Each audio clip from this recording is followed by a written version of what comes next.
actually officiated at the second round games of the qualifiers for the Russia 2018 World Cup, starting from the one, Joseph Lamptey, the game between South Africa and Senegal. Everyone actually cried when they saw that officiating, that it was awful. But it's not the only one that has been suspended for 3 months. You have others. You can read out all their names now, starting from the one Eritrea guy, the very old Michael, the one that officiated between Libya and Tunisia. And what was his offense? Poor performance, offside decisions, including one denying a valid goal by Libya. So he's facing 3 months suspension. Then the one of Kenya, Davis Ogenche Owemo, that one, what happened, it was actually the game between Libya and, of course, Tunisia. That's another referee also. Poor performance, wrong positioning and movement, incorrect identification of fouls, and failure to actually administer some disciplinary sanctions. So he's getting 3 months suspension also. And you have the popular one, Joseph Lamptey.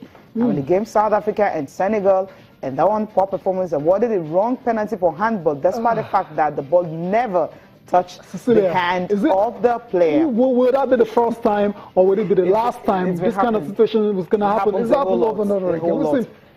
We've seen referees give penalties for, you know, those kind of incidents. So I don't know. But the CAF, they've decided to, you know, come out and, you know, with his punishments in quotes for these referees. Yeah, so, definitely. And especially that game, Libya and Tunisia, we all saw that game and we're not happy with most of the decision, and actually ended the game in a very beaten fashion. Now, the third referee from Rwanda, Fiangone Ndajinjima, his was for poor performance, missed multiple basic offside decisions, which denied teams promising attacks, and he was given a warning. So it simply means all the referees, I mean the 3 referees in the game between Libya and Tunisia, they were actually awful, because that game was awful. And usually when referees make decisions like this, it affects the team. Right here, take a look at this one right here. The ball was nowhere near his hands at all. But the referee, I don't know what he was looking at. I don't know, maybe he should have got help from his assistants as well too.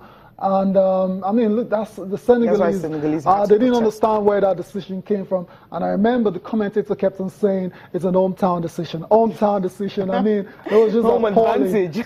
Home advantage, yeah, whatever you want to call it. But it's appalling. No, that's his head. That's it. So it wasn't the hand. It wasn't the hand, but there's a possibility his sight was blocked. It is possible. I mean, the ball touched the guy on the thigh, and his hands was very close to his thigh. He could have missed it. So I don't really. I don't know why he's getting punished for this particular one. I've seen this kind of calls over and over again.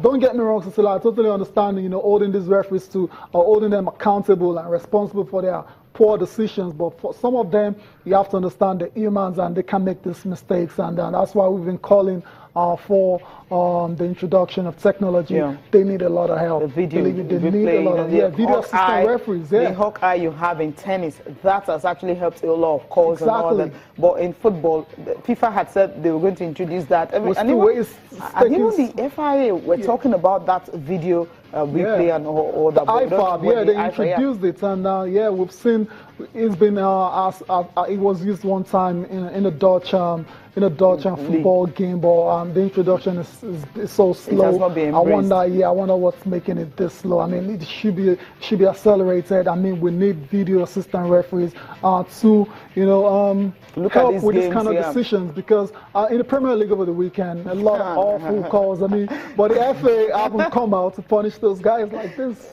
I think that's another thing. I mean, I love what CAF is actually doing right now. I know it's their job, but sometimes, you know, when you have to, you know, take that decision, referees will obviously need to be careful, because when they know that when these things happen and it affects the result, obviously they're going to get punished. I think they will definitely want to put their acts together and do something really cool. And Cecilia, just to round off on this particular situation, it's a cliche now, really. Referees are human. They're bound to make mistakes. They don't have the benefits of replay. But some decisions you can't defend. Obvious. You can't even defend it. Okay, so you have to face the music whenever you get those kind of decisions wrong. That's the way as simple as that. Okay, something Man, not so serious now. Justin Bieber, he's a on the musician, light but side, then, right? I mean, if you need a striker, you can actually get him because he sure know how to score. He's actually in Spain, you know, Yes. he's having a tour, but he had to visit Barcelona with Neymar, Rafinha, and all of them had to take to the field and was just kicking the ball around, and he scored some pretty goals. But he's not a good keeper, but he's a good scorer, right?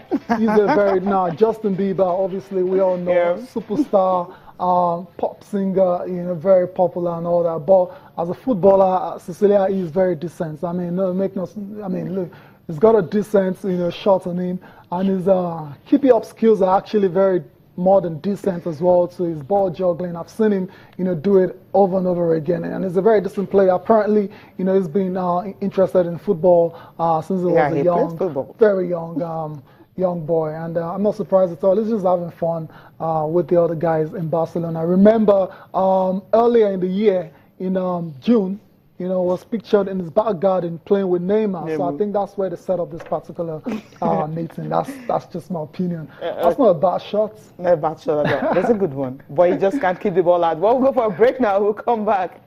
We'll talk more on sports. Stay with us.